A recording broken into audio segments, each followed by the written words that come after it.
Welcome to another episode of Down the Line, a special tennis series in which we're interacting with the most spectacular tennis players in the world, both past and present. Today, I'm in the presence of someone who is literally towering over all of us, a player who makes midgets out of everybody on court. In fact, he makes us look like midgets. In retrospect, I would probably have been better off doing this interview on stilts.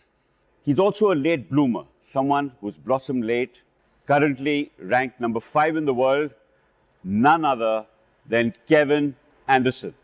Kevin, hey, thank you so much for doing this. Thank you, pleasure. Delighted to be here with you. Yeah, excellent. At your wonderful Delray Beach Tennis Center. Yeah, we're home here in Delray. This is where I train pretty much throughout the year. This is where they have the tournament as well. So it's, it's really convenient for us. We live not so far. So how many months are you here in the year? As you know, as a professional tennis player, we're traveling a lot. Probably around 11 to 12 weeks, pretty spaced out during the year, which sometimes is tough because, when you're coming home after being away for 5-6 weeks and you're only home for 5-6 days, those 5-6 days feels like it's only been 1 or 2 days. Yeah. But Kevin, going back to 2014, you came to India. Yep. And you played in the Champions Tennis League.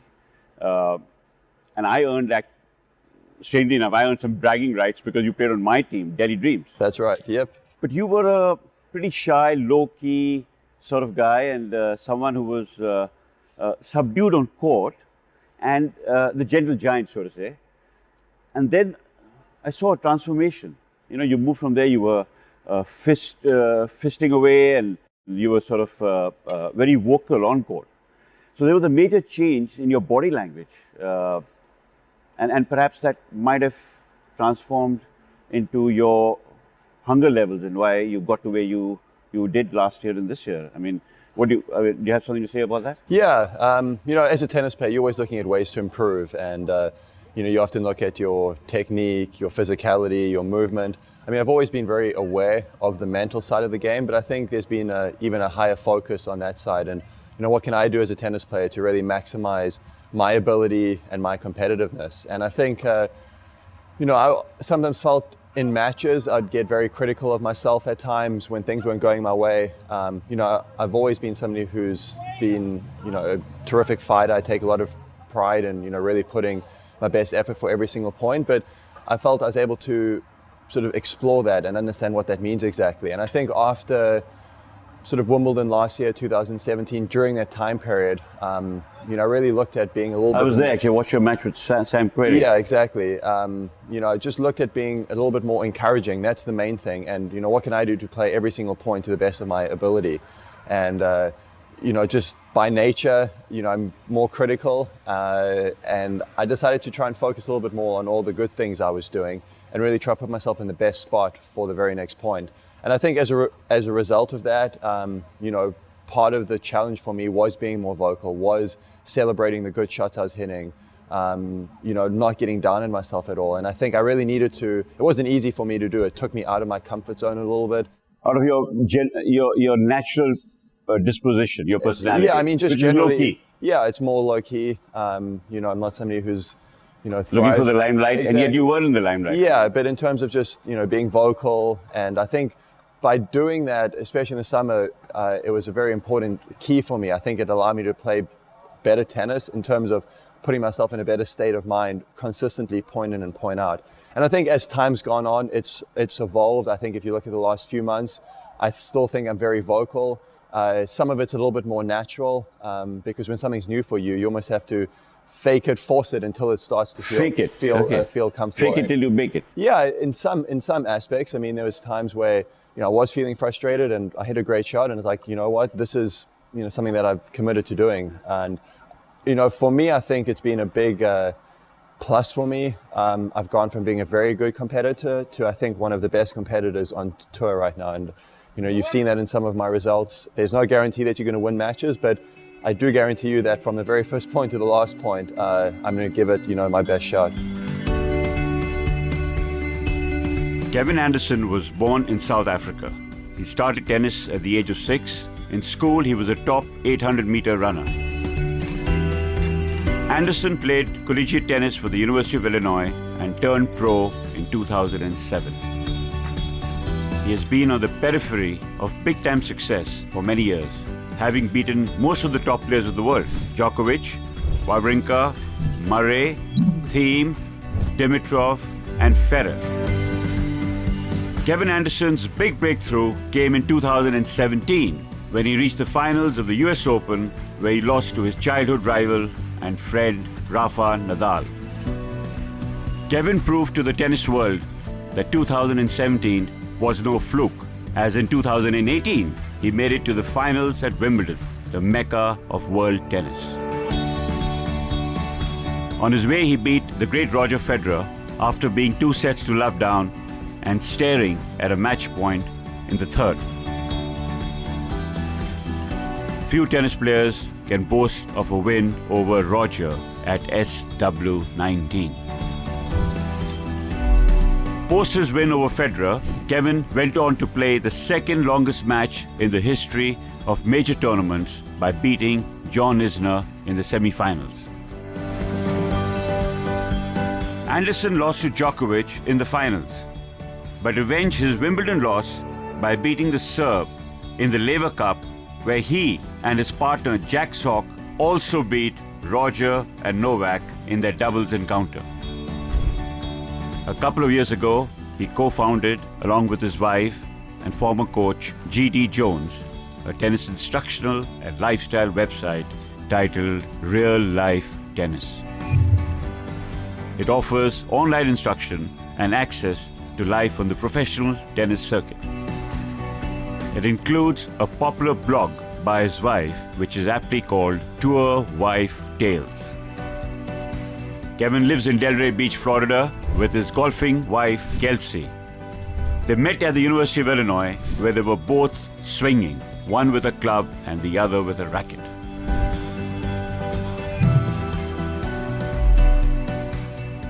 Talking about the physicality, look at the wins you had. I mean, look at the fact that you beat Roger Federer from 2-0 down. You came back to level that match, and you won 13-11 in the fifth. So that was, I mean, to beat Roger Federer at Wimbledon on anybody's resume, that's the ultimate. It's like beating Rafa on clay. Yeah, obviously that was a really important match win for me. I've played Roger a few times, and things haven't gone my way at all. And I think where it's been tough for me is every time I've taken the court with him, I haven't been able to play anywhere near my best tennis. I'd have rather lost to him the 3 or 4 times that I've played him and just felt like I actually played my best tennis and he was just the better opponent on the day, which could have been the case. Obviously, he's one of the greatest players of all time. So I think in Wimbledon it was really encouraging for me to see, especially in that second and third set, to find my comfort level out there playing somebody like him in that sort of arena. And I was actually just able to play my game. Even if I had lost in that third set, I still think I would have taken a few steps forward. Of course, it felt much better, coming back and actually winning that match 13-11 in the fifth. I mean, beating Roger Federer at Wimbledon. And match point down. Even though that was on your serve, but still. And I think that was a good testament to sort of the mindset that I have. I mean, being down 2-0, I think, Roger's only lost a handful of matches. Yeah. Down 2-0, I don't think ever at Wimbledon. And he has. I think he lost to Thomas. Oh, that's right. Yeah. Was it Thomas or was it?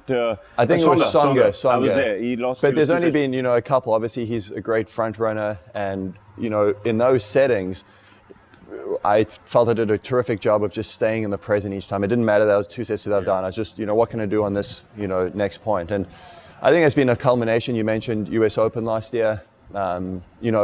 It's tough. As you know, there's so many great players in tennis. The people who I beat getting to the finals weren't some of the mainstay names who have had the same experience as the other guys, but I hadn't been in that position either. So I think the biggest thing for me was just that experience, and I think that's where making 2 Grand Slam finals now will serve me very well going forward. Each Grand Slam is a new event. You have to win more matches, but I know what it's like to be on the way to the courts for the finals, and there's only a few people right now who have that experience. But Kevin, look, after you beat Roger 13-11 in the fifth, you had a day's rest and you had to come back and play John Isner. And that match, in fact, I was there on center court. I needed stamina just to be a spectator. I was tired just watching over close to 7 hours.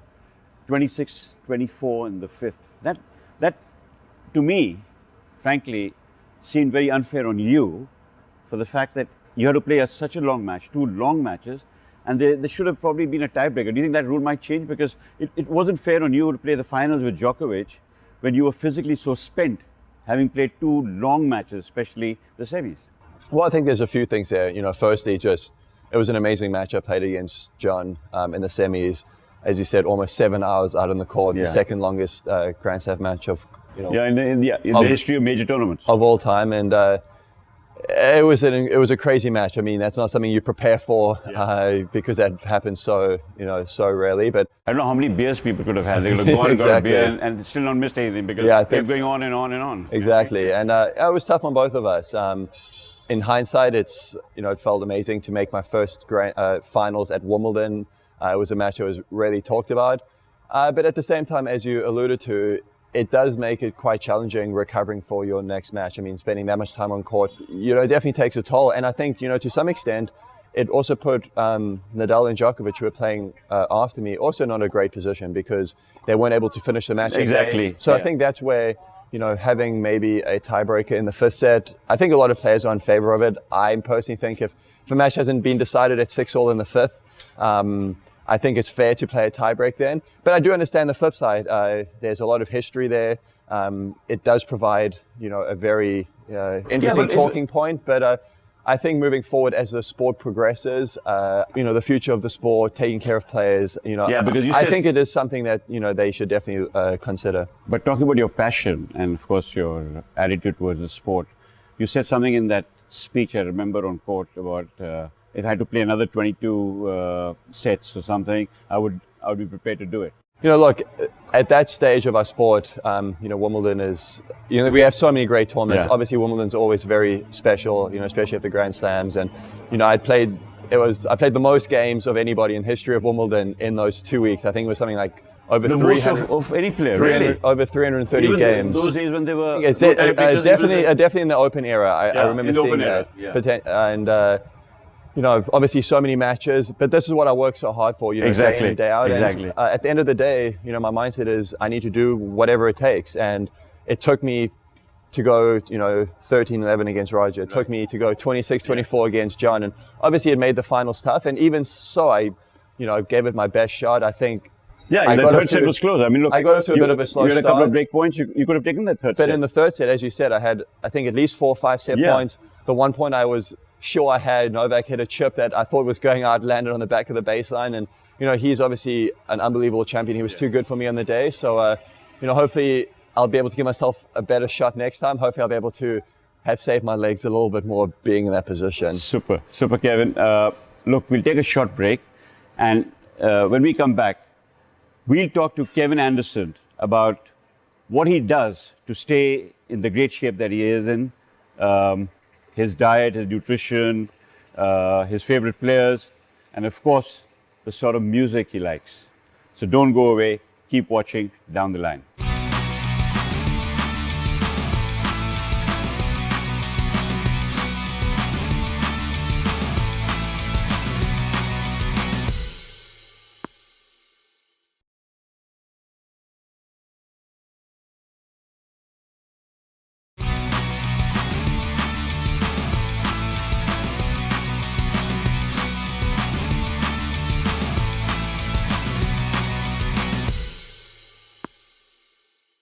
Welcome back to Down the Line. I'm here at the Delray Beach Tennis Center, the hometown or the home court of Kevin Anderson. So in conversation with Kevin, let's make this a little lighthearted. I mean, we've been talking so much tennis and these intense matches you've had.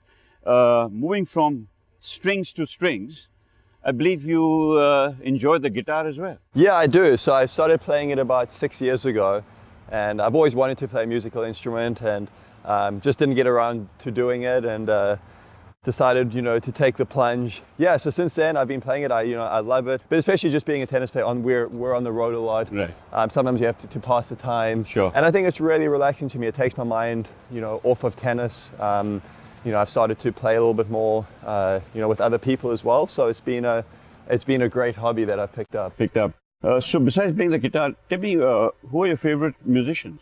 Favorite is probably Mark Knopfler from Dire Straits. Just his ability on the guitar is unbelievable. A few of my favorite songs are definitely Dire Straits songs. Okay, which is your favorite song? I mean, obviously they're one of the more popular ones. Sultans of Swing is a favorite of mine. I actually learned the whole song on guitar, which was a big challenge of mine last year. So I'm happy to say I can play it. Obviously nowhere near as well as Mark can play it, but enough to, I've actually played it in a couple live gigs. And then Romeo and Juliet's also one of my favorites as well. Should tell you my favorite Dire Straits song. Yeah. Money for Nothing. Yep. And Tennis for Free. There you go. That's a song with your own little twist on. How do you train? Give us a little bit of insight into what do you do to get so physically strong to play those long matches, and your diet as well. Yeah, of course. So I think, it's definitely a progression over time. I mean, I think like with anything, the more you do something, your body gets very well conditioned to that. So obviously I'm very well conditioned to playing tennis matches, but at the same time, you have to work very hard on the physicality. As I'm getting older, I have to be a little bit more, cautious. And yeah, you're one of the older players actually. Yeah. I mean, 32 this year. That's right. 32 years old this year. So it's a little bit more condensed, but it's still, very, intense. So a day like today, as an example, we'll be out on the court for around 2 hours or so in the morning. Okay. There's obviously a good warm-up taking place, good cool-down. Yeah. And then in the afternoon, we cycle between either doing some gym and strength work or some cardio work as well. So today's more of a cardio day. But tell me about diet. I mean, how do you manage your diet when you're traveling in different time zones and on trips when sometimes they're not available? Yeah, that's probably the toughest challenge. It's a little trickier when you start traveling, and depending on where you're going, sometimes the options can be quite limiting. For the most part, I don't follow any specific type of diet. It's generally just a very healthy diet. So, always, natural foods, and very little, almost zero processed foods, zero, sugars. Right. Talking about food, I think in Chandigarh during the Champions Tennis League, when we had lunch together, I think Aneet, Kelsey, you and me, you had chicken curry and rice. Yeah, so do you like Indian food? I love Indian food. It's one of my favorite, Kelsey and I's Indian food. How about the raan at Bukhara when we went out for dinner? Yeah, that was unbelievable. Of course, some of the curries have a little bit more, they're quite rich. The biggest thing is just the amount of vegetables. The vegetarian option in Indian cuisine is unbelievable. So it's definitely a favorite. It's definitely a favorite of ours. Sure. Tell me, who's your favorite all-time tennis player? Yeah, I mean, growing up. Current or past? I mean. Yeah, growing up, Pete Sampras was my favorite player. I didn't mold my game after his at all, but definitely admire just his application to success and tenacity. Exactly, and the way he was able to play such amazing tennis in some of the biggest moments in sports. And then, it's kind of funny. Like, if you ask me now, I mean, I'm big fans of Federer, Nadal, and even when I turned pro at 21. Both of them had been on tour for 4 or 5 years, and I really, enjoyed watching them playing. So it's been, great for me to come full circle, and it took me a little bit of time to, But it's tough to play against your fans. I mean, if you admire Roger and Rafa, and then you're playing against them, doesn't that sort of take something away from your mental strength? Well, I think it was definitely a bit. Probably initially. Yeah. Now I see it as a huge challenge. It's a great opportunity for me taking the court against them. It's an opportunity to beat. Two of the greatest players of all time of our sport. So that's I see it as a huge challenge, and as much as I admire them, I can promise you when I'm on the court, I definitely want to win the match. But when you played on our team, Delhi Dreams, and you played doubles with Sanam Singh, and you saw the standard there.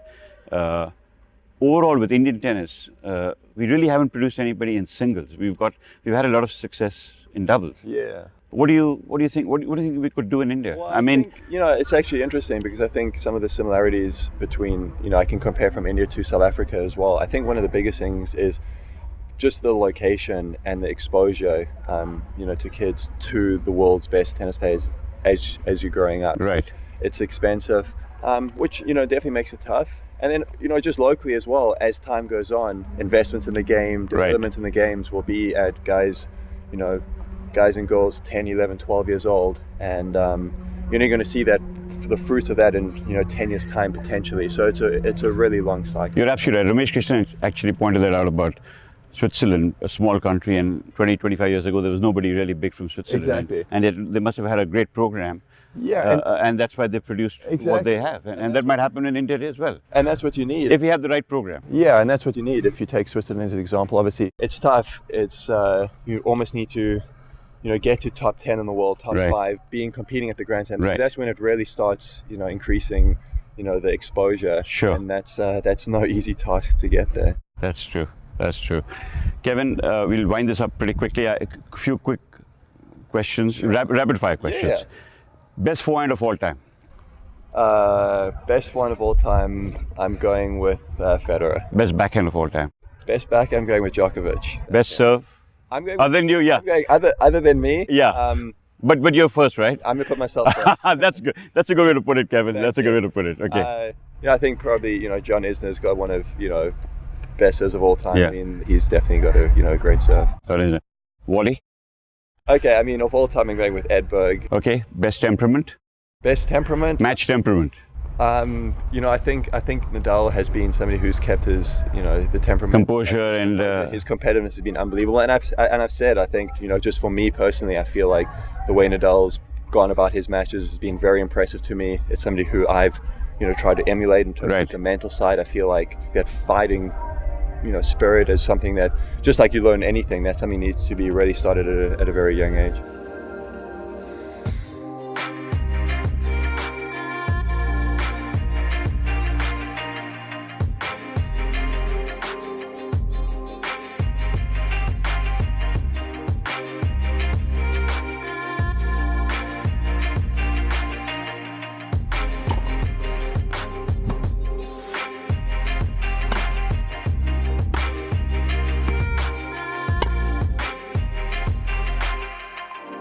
Kevin, finally, what are your goals for the rest of the year and going forward for this year? And Yeah, well, I think going forward? long term, as you said, try play as many good years as I can. I Yeah. think as long as I can keep my body healthy, I've said I think some of my best tennis are still ahead of me. There's a lot of goals I've set for myself, a lot of achievements that I want to fight for. For 2018, my biggest goal is to make the year-end Masters in London. I've worked really hard this year. I've put myself in a good position for that, so that's something that I'm really working on. And then heading into next year and the years after that, the biggest is to win a Grand Slam. I mean, Absolutely. I've come close, yeah. a couple times. It's not going to be easy. It doesn't get any easier, but I feel like I've really proved to myself that I have the game, I have the ability and the belief to take that extra step. So that's definitely, one of my biggest goals moving forward. Kevin, I can only wish you the very best. Thank you so and much. Thank you so much for your time. Pleasure. At this beautiful stadium. Yep. All the very best, and I'm looking forward to the day that Anita and I can come and watch you play a Grand Slam final. Appreciate it. Thank you so Thank much. you.